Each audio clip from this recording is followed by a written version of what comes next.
empezó a configurarse como clase social en la Baja Edad Media.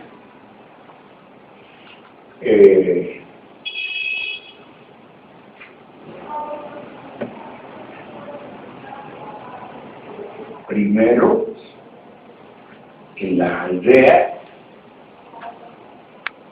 luego en las ciudades. Como decía, era una clase social conformada básicamente por artesanos y comerciantes. Esa clase social, con el paso de los siglos, se fue convirtiendo en una clase social importante. Y en el siglo XVI, esa clase social accede al primer plano en la historia de la humanidad. De hecho, la primera expresión cultural de la mentalidad moderna, vale decir, que la mentalidad preconizada con el advenimiento de la burguesía como clase hegemónica, es el Renacimiento. Es la primera expresión cultural de la modernidad. Quienes estaban detrás del Renacimiento, el Renacimiento, como bien lo dice Américo Castro, es el fenómeno de la italianización de Europa, porque empezó en las ciudades italianas, y los burgueses italianos, sobre todo florentinos, tuvieron un papel crucial. Entonces, eran los Medici, por ejemplo,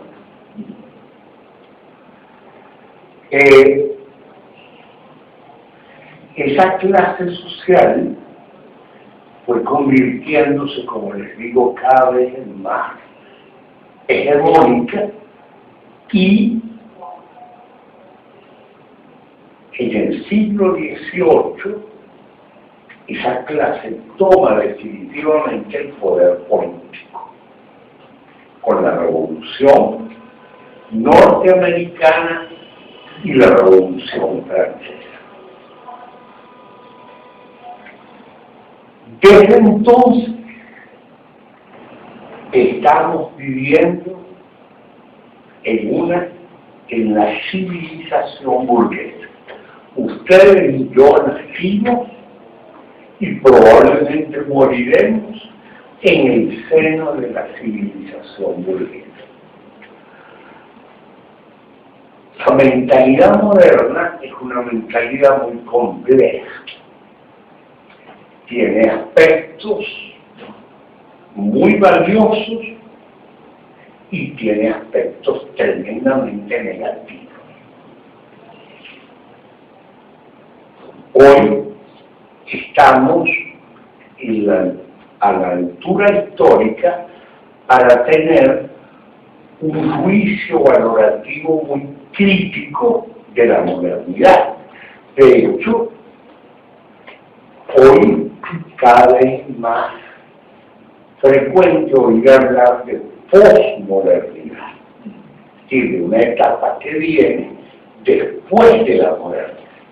Pero bueno, ese es un aspecto que no vamos a considerar. Me interesa qué es lo que la modernidad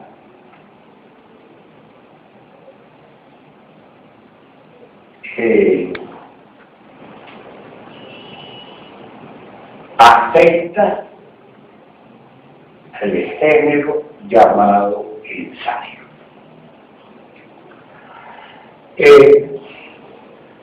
En primer lugar, la modernidad determina que el ensayo como género literario naciente sea un género donde predomina la libertad. La libertad es uno de los grandes, de las grandes consignas de la mentalidad moderna. La libertad. Una libertad que ni en la antigüedad ni en la Edad Media se conocía y se vivía sobre todo como se vive o se trata de vivir en el mundo moderno. ¿Cómo se refleja esa consigna libertaria en el género ensayístico? Tal como se refleja también en la obra de Montaigne. El ensayo implica, el género ensayístico implica una omnívora libertad.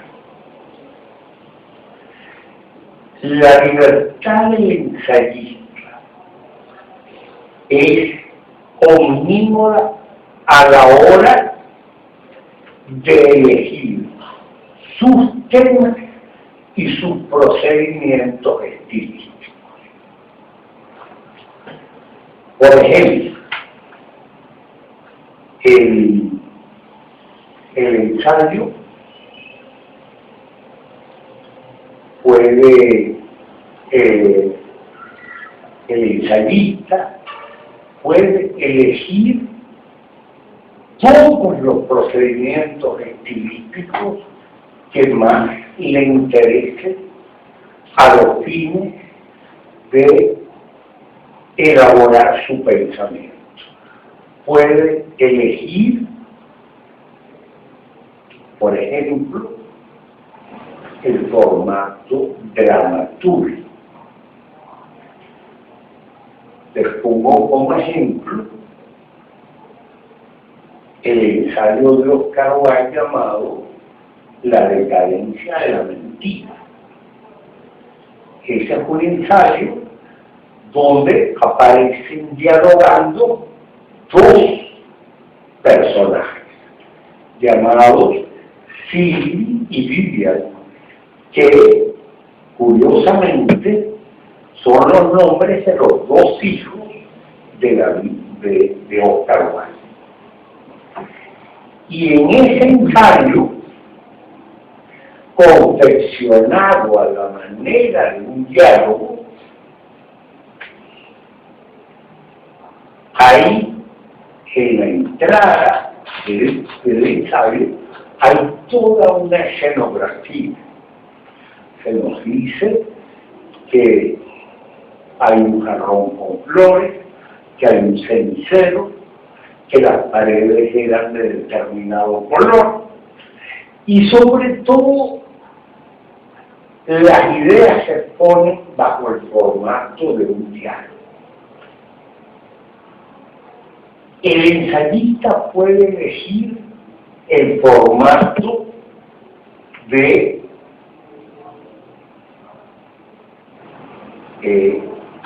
puede apelar al recurso narrativo. Por ejemplo, voy a citar este ejemplo dos veces. Hay un extraordinario ensayo de Arturo Uslar Pietri sobre Nueva York que se llama La ciudad de nadie. Es probablemente el mejor texto ensayístico que un escritor hispanoamericano le haya dedicado a una ciudad. Un ensayo publicado en 1950 y fue un ensayo dividido en 10 pequeños capítulos, 10 pequeñas secciones. En la última sección, Ugarte finge escriturísticamente que está escribiendo el texto mientras viaja en el metro de Nueva York. Todo lo que ocurre en ese viaje en metro es narrado por el ensayista. Por supuesto, toda la anécdota está articulada con la reflexión. Eso es lo que hace al texto un ensayo. No la mera crónica anecdótica del viaje en metro, sino la articulación de ese anecdotario con la reflexión conceptual. Dijiste que se llama La ciudad de nadie se llama el ensayo.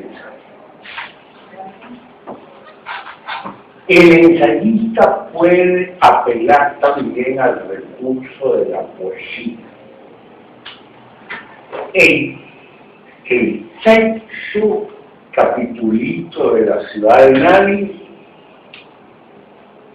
Pietri también, como recurso estilístico, finge, ficcionaliza que está escribiendo el texto mientras está sentado en un banco del Central Bank. Y es la caída de la tarde, y él empieza desde el banco a contemplar en aquel atardecer cómo se encienden las luces de los rascacielos de Nueva York.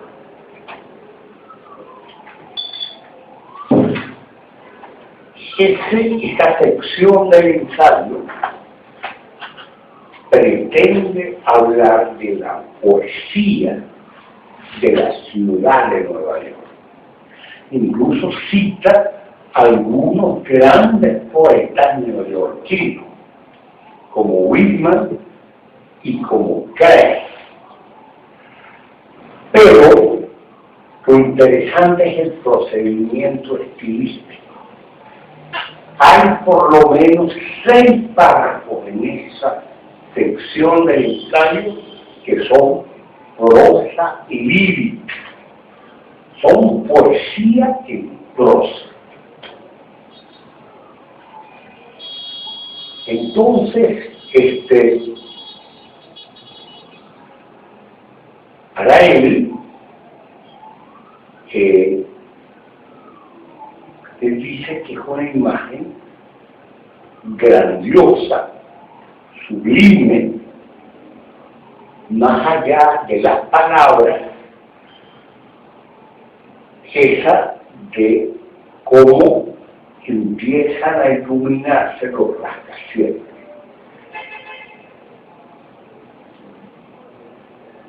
Bueno, entonces el ensayista puede apelar a todos los recursos a fin de elaborar para el lector su pensamiento.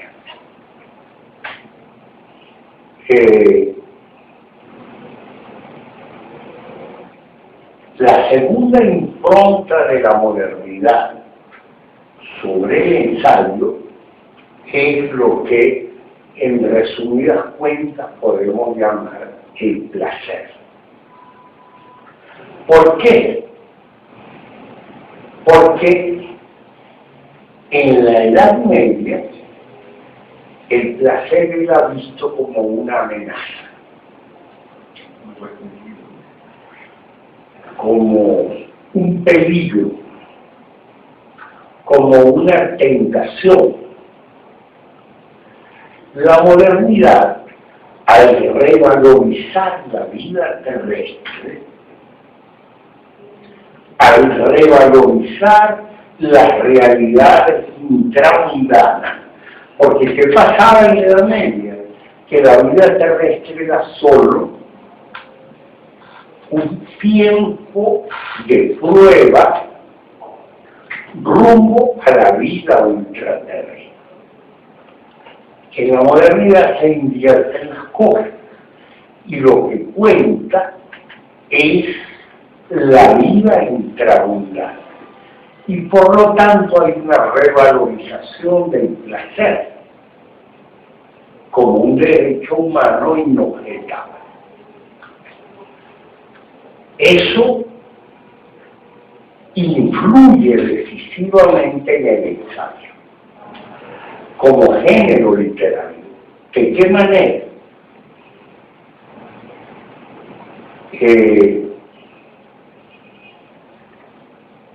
Hay un magnífico texto ensayístico muy denso filosóficamente.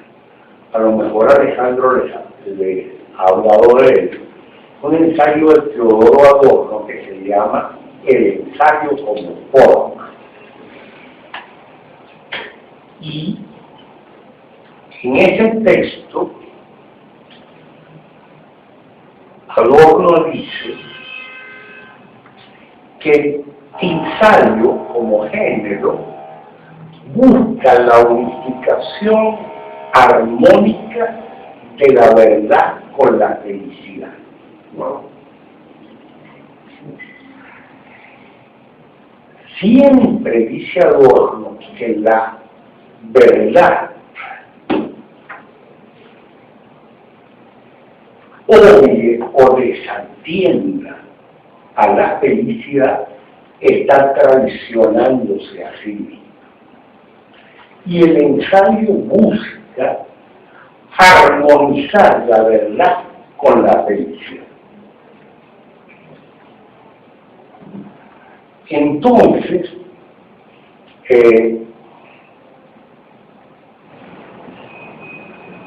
el placer, yo escribí una vez que en el texto ensayístico el autor delata las zonas erógenas de su carne intelectual.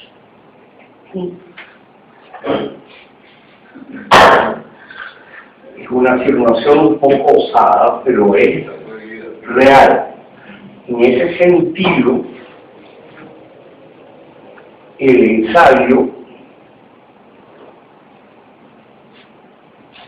Montaigne decía, yo leo y escribo por placer, sin ninguna norma que me obligue, que me constriña.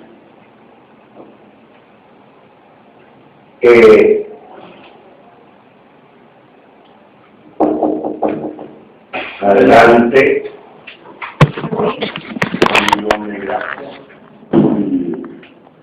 En la acústica del texto ensayístico se puede percibir el placer, se puede percibir o no el placer del ensayista a la hora de escribir el texto. De modo que a mí me parece que esas son las dos grandes improntas de la mentalidad moderna en el ensayo, tal como lo heredamos de Montaigne. Ahora bien,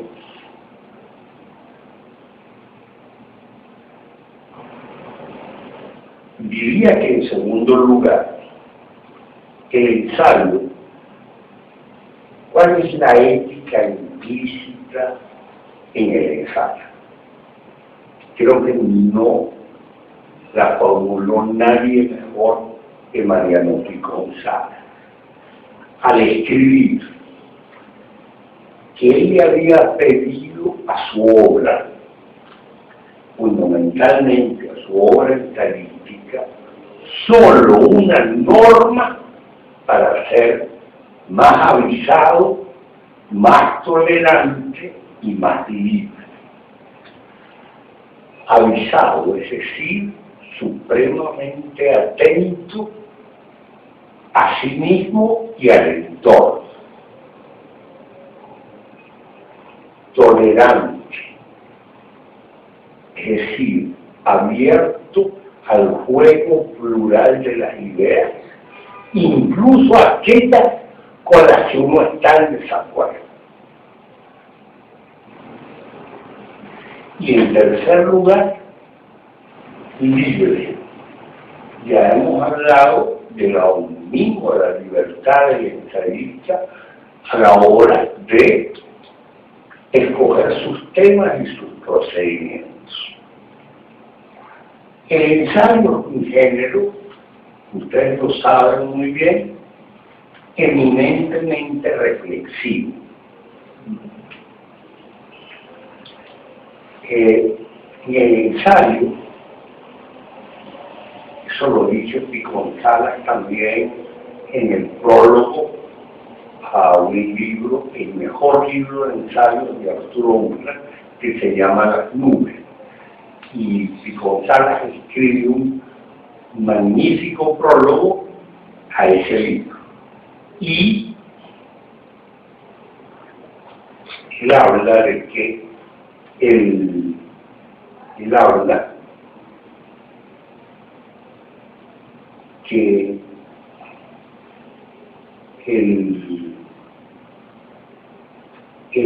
en el ensayo se articulan, entran en comunión el conocimiento racional y la poesía.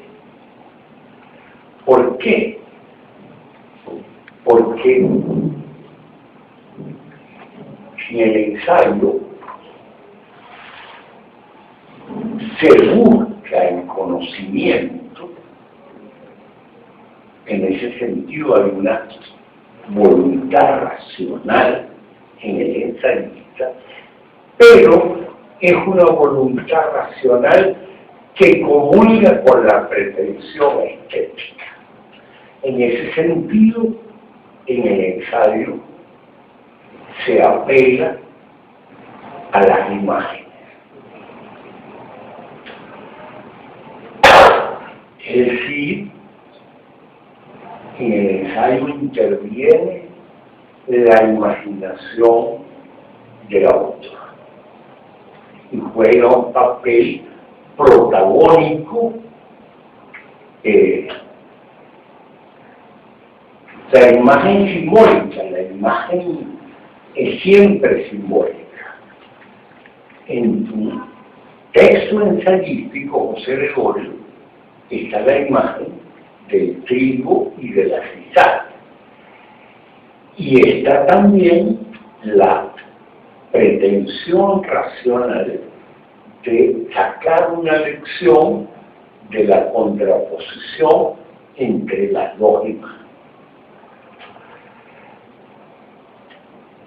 Hay otra característica también fundamental en el ensayo, que es la manera como el autor se compromete subjetivamente con su texto.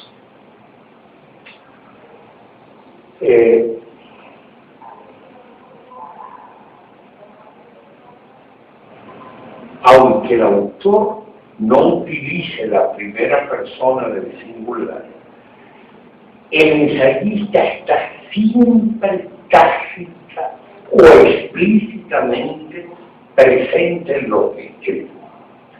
Hay autores más introvertidos que otros.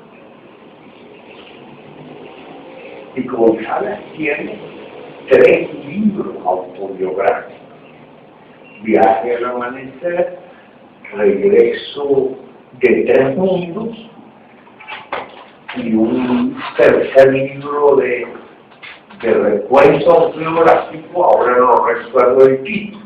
La vieja broma. No es un libro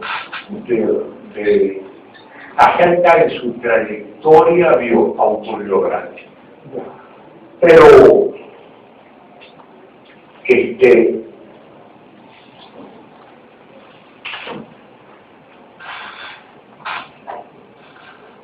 yo les he insistido a mis talleristas del taller de ensayo que el autor del texto ensayístico de alguna manera debe aparecer en lo que escribe. El ensayo, la misma palabra lo dice, el ensayo no es un tratado científico. El ensayista ensaya, explora como un aventurero de las ideas y debe aparecer de alguna manera su impronta personal en el ensayo.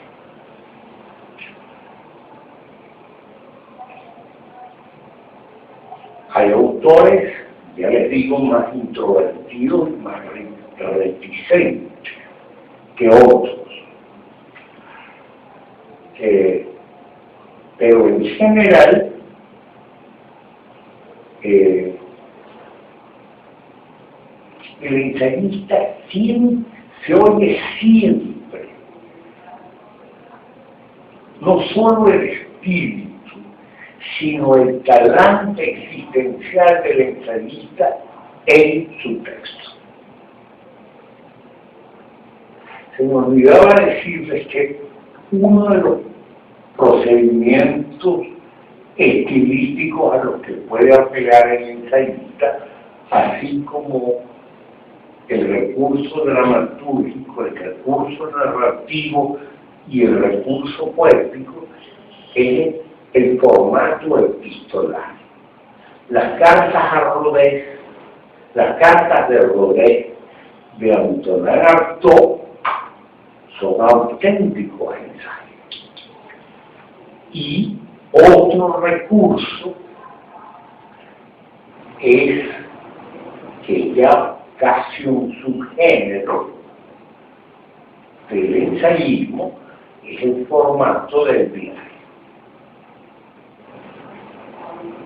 Porque hay una libertad total del autor para escoger los procedimientos y considere más útiles a fin de exponer su pensamiento. Bueno, esto es una pregunta. Sí, se puede, como el caso del IMA7, tener un formato y terminar quizás en otro. Así es. Pues lo que se me decía que usa la narrativa que excelente narrador,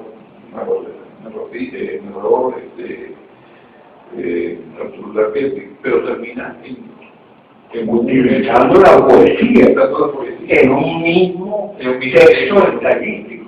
Eso es perfectamente posible. Además del examen de conciencia, como en realidad dentro de todo eso, Bueno, el examen de conciencia, como bibliografía, el examen de conciencia es que esta mañana, yo le contaba a Alejandro, mientras veníamos, hay un filósofo venezolano llamado Jonathan Alzur, joven, a quien se le ocurrió la idea peregrina, Jonathan Alzur, con Z. A él se le ocurrió la idea peregrina, insensata, de hacer un libro sobre mí y sobre mi trabajo. Entonces, esta mañana fue grabar una entrevista, una conversación con mi amiga.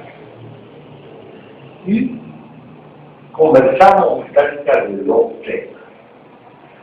La lucidez como apuesta de la modernidad preconizó desde el comienzo la lucidez como su principal apuesta existencial. Y vinculado al tema de la lucidez, el otro tema del examen de conciencia.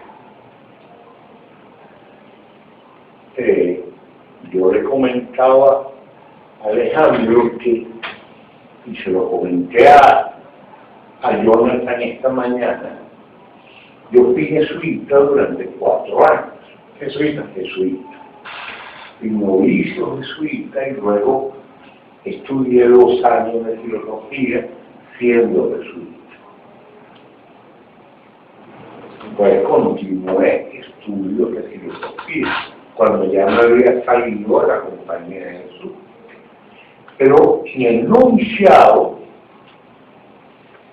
yo tenía que hacer examen de conciencia 2 veces al día, a mediodía y por la noche, inmediatamente antes de irme a dormir. Y por una deformación muy típicamente católica, ese examen de conciencia, tal como nos obligaban a practicarlo, era un examen de conciencia, un punitivo y culpabilizador.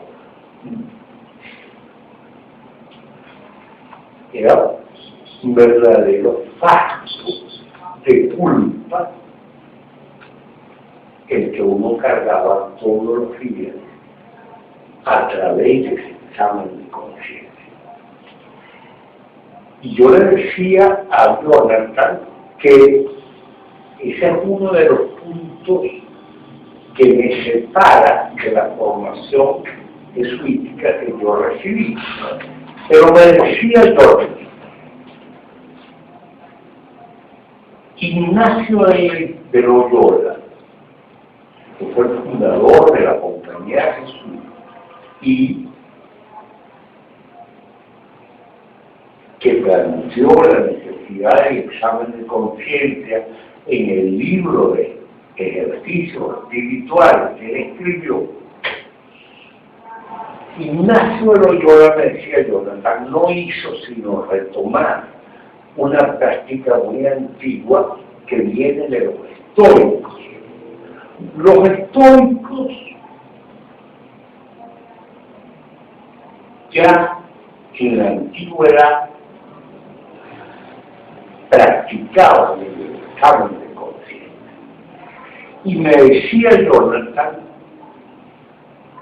que también los epicúreos. Y Jonathan me aclaraba que puede haber un tipo de examen de conciencia no punitivo ni culpabilizador. Y me decía Jonathan, yo, atendiendo a lo que aprendí de los epicúreos y de los estoicos, y también, por ejemplo, de Spinoza, practico un examen de conciencia desde el cuerpo. De la pregunta del examen de conciencia no consiste en la pregunta implícita, no es en qué falté, cuál es el pecado que cometí, sino hasta dónde llegó mi cuerpo hoy. Es decir, ¿qué pudo hacer mi cuerpo esta mañana o esta tarde y qué podrá hacer mañana? ¿Se recuerdan una frase de Spinoza? No sabemos todavía lo que fue un cuerpo. Y Spinoza también tiene una frase maravillosa. se aumenta el poder de acción en mi cuerpo, aumenta simultáneamente el poder de acción de mi conciencia. Y viceversa. No necesariamente. Porque si la conciencia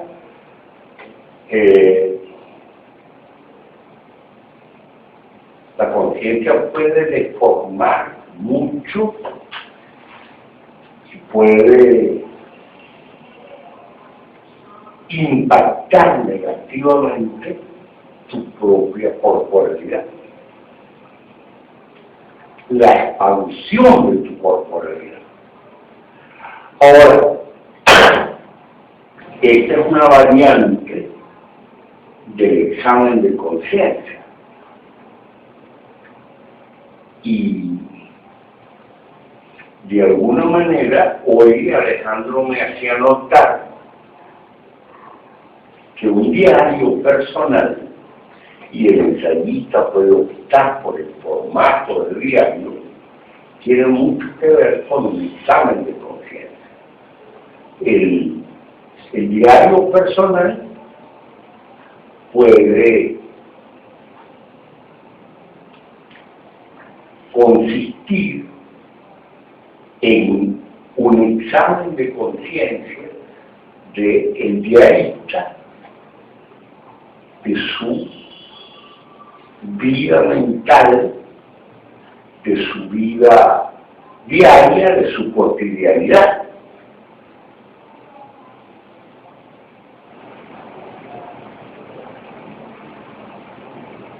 Y ojalá que el diarista lo haga bajo esta modalidad del examen de conciencia desde el cuerpo, y no el examen de conciencia positivo y culpabilizador. Bueno, pues hasta aquí, y si hay alguna inquietud, alguna pregunta, alguna... Jesuita es mismo del cristianismo, ¿verdad? Claro, la compañía Jesús, y ahí viene la palabra jesuita, una orden religiosa católica. Tratado número 2 de la genealogía de la moral, Nietzsche explica cómo el ser humano se desarrolló en la facultad de la memoria para luego convertirlo en la conciencia, que él la llama mala conciencia, como esta capacidad de no olvidar este proceso activo, en donde básicamente uno lo que hace con esto, con la conciencia, es autoflagelarse y menoscabarse y estar en un constante examen. Dice que esto es un invento más fatídico del cristianismo paterno esclavizado. Y hay dos cosas también mencionaste, que fue la culpa. Él habla de los términos de cómo se originó la culpa, la culpa y la deuda. O sea, todo este término cristiano fue el paso de la esclavitud al proceso del cristianismo, en donde se convirtió la culpa. O sea, por ejemplo, en esa época de la historia, si tú me robabas 10 manzanas, el pobre no tenía como pagar las 10 manzanas. Entonces, ¿qué te daba yo? 10 latigazos. Entonces se empezó a crear una especie de sistema de salto acreedor y salto deudor. Esto todo porque viene el tema de la moral, ¿no? De cómo se pagan las cosas. Entonces tú mencionas eso de la culpa y me llama muchísimo la atención porque, bueno, definitivamente está bien ese tratado número 2, pero resulta que uno la tiene como en la conciencia. Y es precisamente ahí donde va Nietzsche, que ya uno está espiritualmente, ¿verdad? El espíritu, la comunidad dice que tiene el espíritu podrido, pues, el gusano podrido del espíritu. Entonces ya uno está en ese proceso y uno vive con ese proceso, limitándose, autolimitándose, alejándose de esta corporalidad que tú estás mencionando, de ampliar el movimiento y limitarse uno mismo por la conciencia. Él la llama la mala conciencia. Y que lo que Nietzsche habla del ideal escéptico. Una cosa, digamos, es la ascesis y otra el ideal ascético. El ideal ascético o el ascetismo. La ascesis es una cosa necesaria. en el sentido etimológico de la palabra, que significa ejercicio. El examen de conciencia es un ejercicio, incluso ese examen de conciencia desde el cuerpo. Pero otra cosa es el ideal ascético, y es el ascetismo como autoflagelación. Lo que me retumba muchísimo es esta parte donde tú dices que es del cuerpo a de la conciencia, y no al revés, porque precisamente entraríamos en el conflicto de autolimitarse, no explayarse, no desarrollar. Y es ahí donde lo he dicho que nos hemos enfocado tanto, o sea, el ideal ascético, el dogma cristiano, etcétera, porque es controlar y no ha permitido que se sienta ni que se avance en todos estos procesos. Lo que se trata es buscar una corporalidad expansiva. Armando, esa cosa que yo quería decir, a ver, ahorita que tú nombraste a María González, yo recordé un prólogo que Guillermo Sucre hace a Comprensión de Venezuela, donde dice lo siguiente: el ensayo es el más mercurial de los géneros, dice Sucre, porque es como malo, el dios romano, tiene una cara mirándose la filosofía y otra cara mirándose la literatura. Entonces, yo siento que eso pasa en tus ensayos también. Y un poco la idea también de traerte para acá es que tú nos hables de la experiencia en la escritura de tus libros. Y en ese sentido creo que el Dios del Desempeño es uno de los libros que más cumple con eso que tira Sucre. Entonces no sé si por ahí quieras decir algo, ¿no? Pues sí, o sea, en el ensayo, ya María González lo decía, que existe la comunión entre filosofía y poesía, que es como decir pensamiento conceptual e imagen simbólica. Voluntad racional en comunión con la poesía. Así es. ¿Por qué poesía? Porque ¿qué es la poesía? Dicho muy apresuradamente: pensamiento analógico y simbólico estructurado musicalmente. Analógico porque es un pensamiento metafórico, y simbólico porque bueno, ¿qué es el símbolo? El símbolo es la representación de un objeto por otro objeto, dicho muy sencillamente. Y eso es lo que hace la poesía. Entonces, en el ensayo comulga el pensamiento conceptual abstracto con la poesía, porque el ensayista tiene una pretensión estética. El ensayo es una obra de arte, no es un tratado científico. Ahora, ¿cómo yo vivo eso? Lo vivo de una manera, o sea, humildemente muy personal. Yo, no solamente me interesa la filosofía porque estudié filosofía, sino porque tengo una especie de vocación por el sentir filosófico. Hay un filósofo italiano que se llama Mario Perniola, que escribió un libro llamado Del sentir, que es un pensador posmoderno, y él examina todas las modalidades del sentir en el mundo moderno. No les voy a hacer el recuento de todo el repaso que hacer de esas modalidades.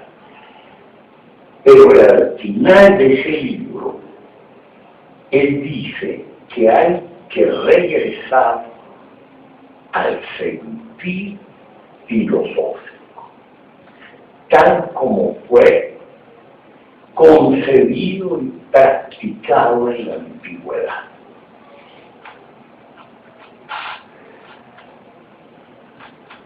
Él dice que el sentir filosófico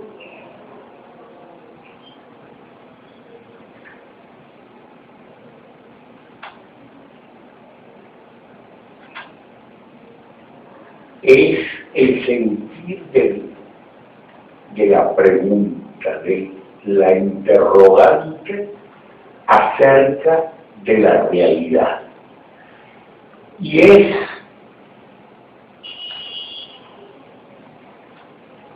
un sentir, fíjese que no es solamente un pensar, es un sentir.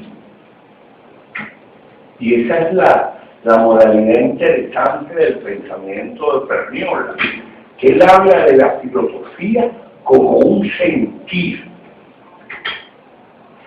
Yo creo que desde la adolescencia yo tengo una relación orgánica con este sentir filosófico. Y eso me ha llevado no solo a estudiar filosofía, a ser un lector atento de textos filosóficos, sino a tratar de escribir desde ese sentido. Pero no como un tratadista, no como un científico, sino como un artista, como un ensayista. ¿Sí? Tratando de que mis textos comulguen ese sentir filosófico que engendra pensamiento y una expresión literaria estéticamente válida, una expresión poética en el sentido de que es una expresión donde cabe la imaginación, donde cabe la imagen. Eso es, en resumidas cuentas, lo que yo he buscado hacer en mi trabajo. El ensayo como una expresión reflexiva, realmente, ¿no? No delata, digamos decir, la interrogante existencial que tiene el autor. Entonces, por ejemplo, leía a Claudette Mostano sobre los profetas hebreos, y su tema siempre es sobre los profetas hebreos. Y los libros terminan en los profetas hebreos, ¿no? Eso delata también su, no vamos a decir problemática, porque no lo podemos poner en contexto del problema, sino su interrogante existenciales. Bueno, lo que pasa es que una cosa es un libro de exégesis bíblica, un tratado de exégesis bíblica, y otra cosa es un ensayo.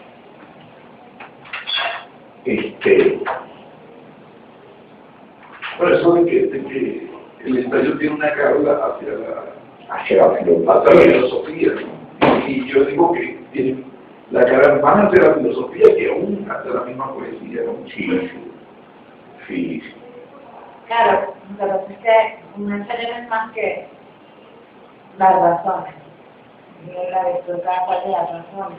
En este caso, tuvo un nexo ensayístico más importante a través de la poesía. El ensayista puede valerse a todos los géneros y subgéneros literarios porque eso es lo que tiene el ensayo de sabroso, ¿no? Así es. De que puedes hablar de la noción, de que puedes tomar un pedazo de una investigación o de un tratado, etcétera, y colocarlo allí. Y es como, bueno, y después tú dices que el ensayista siempre está en primera persona. Porque es eso, una lectura de las razones, sus razones sobre eso, y obviamente está ligado, pienso, absolutamente, con esta meja la filosofía, y ya tú te vas a hacer recursos que mejor te acomodan, ¿no? En tu caso, la poesía, y para ti tiene que ser eso, una obra de arte. Pero para todo el ensayista tiene Claro. que ser el ensayo una obra de arte. Partiendo del punto de que un ensayista lo primero que tiene que ser es absolutamente sincero. Por eso, escuchamos muy atentamente al estado de conciencia, ¿no? Del examen de conciencia en esta forma tan epicuria de hasta dónde puede tu cuerpo llegar hoy. Así es. ¿No? O sea, me hace esa pregunta tan crónica, una cosa tan placentera que está bueno. Yo digo que refleja siempre la interrogante existencial del autor. Así es, en todo el ensayo. Hay, por supuesto, ensayos donde eso se refleja más enfáticamente. La interrogante existencial del autor. Pero yo diría que esa es como la música de fondo de todo el ensayista. Su interrogante existencial o sus interrogantes existenciales son como la música táctica que hay en todo su ensayo.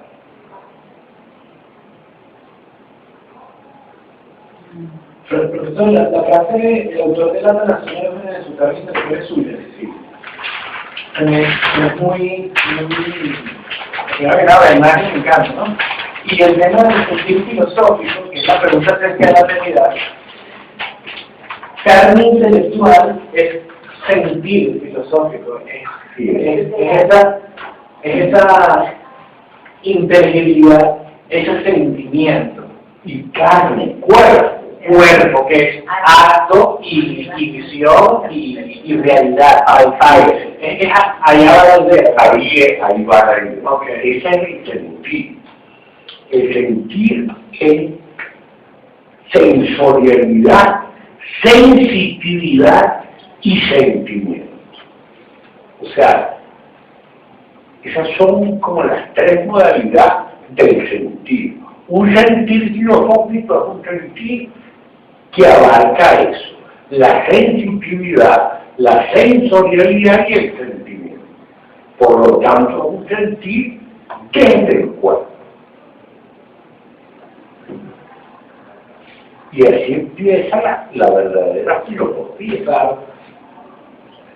El mismo Montero en el taller blanco decía que el poeta debe aprender a sentir. Claro. Y es verdad. Aprender a que Alejandro A sentir. Puedo sentir. Pareciera que no se da. Pero también el ensayista. Claro, sentir en esa dirección que tú estás apuntando, ¿no? Bueno, lo que hablamos hace un minuto, pues que el ensayista tiene que ser honesto principalmente. La honestidad y el factor. Y parte de eso, bueno, tienes que sentir, tienes que te vas a empezar a dar razones, y bueno, vas a usar todos los recursos, géneros, subgéneros literarios, etcétera. En tu caso, la poesía es la base, y tú partes del punto de que todos deberían hacerlo de esa manera, aunque uno se puede tropezar y que hemos tropezado con ensayos que no es así. Y por eso es que debe ser como una obra de arte. Debe ser la banda sonora pues de todo esa musicalidad, ese hacerse a mano de ese recurso, desde la poesía en este caso. Ponerse en juego también. Más de más dócil, ¿no? O sea, justamente si el ensayista está comprometido subjetivamente con su texto, es porque asume el ponerse en juego, él, en su texto. Aunque muchas veces el ensayista, por la libertad que tiene, juega muchas veces a ocultar de alguna manera, ¿no? Leíamos, creo que la semana pasada, sobre Montaigne, que decía que de lo poco que sabía y esto, ¿no? Y yo realmente sabía mucho, pero estábamos diciendo algo enmascarando algo para el mismo Montaigne dice: el contenido de mi obra es moi-même, soy yo mismo. claro, sí. Y en ese sentido, claro, hay ensayistas, por ejemplo, Arturo Uslar es un ensayista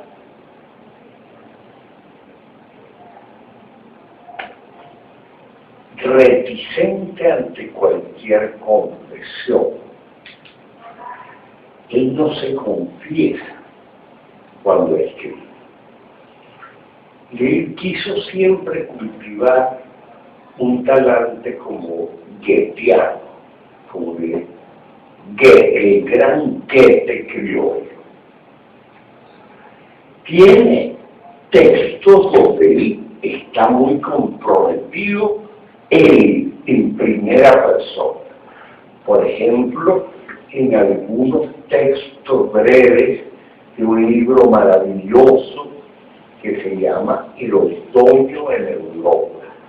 Es un libro acerca de un viaje que hizo en 1958, en un otoño a Europa. 2 años después de Nueva York. 2 años después de Nueva York, exacto.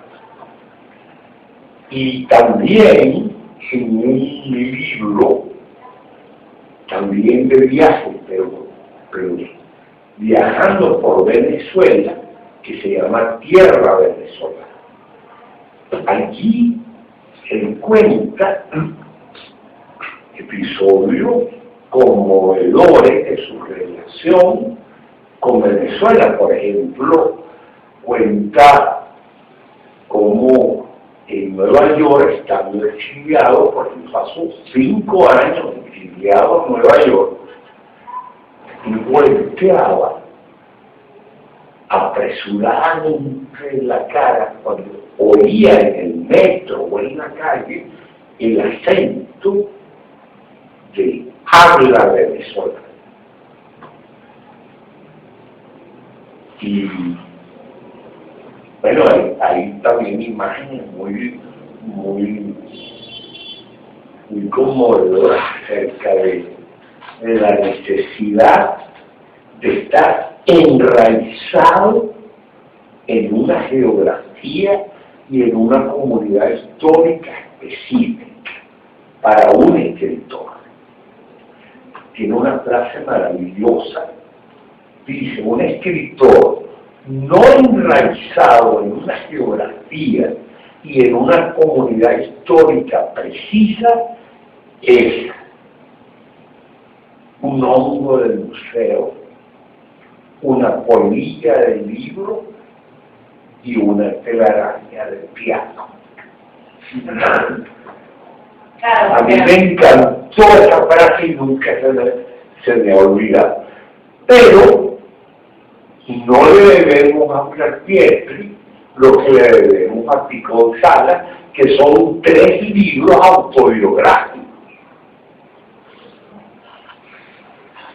Entonces, que hay autores más reticentes a mostrar su intimidad en el texto de ensayo. Por ejemplo, en el taller de ensayo de hace 2 semanas,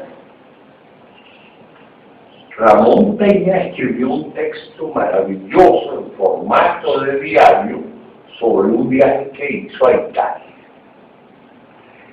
Y una mejor dicho, 12 las calles, un montón de reproches, él sí va a dar el Ramón, Norma Socorro, que no le daba lo suficientemente comprometido de manera subjetiva con ese tema. Que ellos ya hubieran querido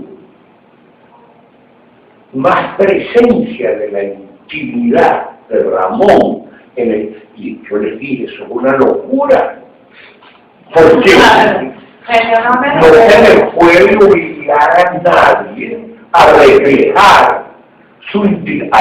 Hay autores mucho más introvertidos que otros, de la misma manera que a una persona que uno conozca no se le puede obligar a que te cuente el cuento de su vida. Y que finalmente los diarios no son eso, no es que voy a hacer el cuento. Así es.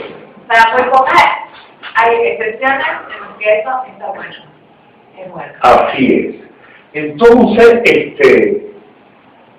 pero a pesar de que el ensayista no refleja aspectos íntimos de su biografía, siempre en el ensayo está el compromiso subjetivo del autor con su texto.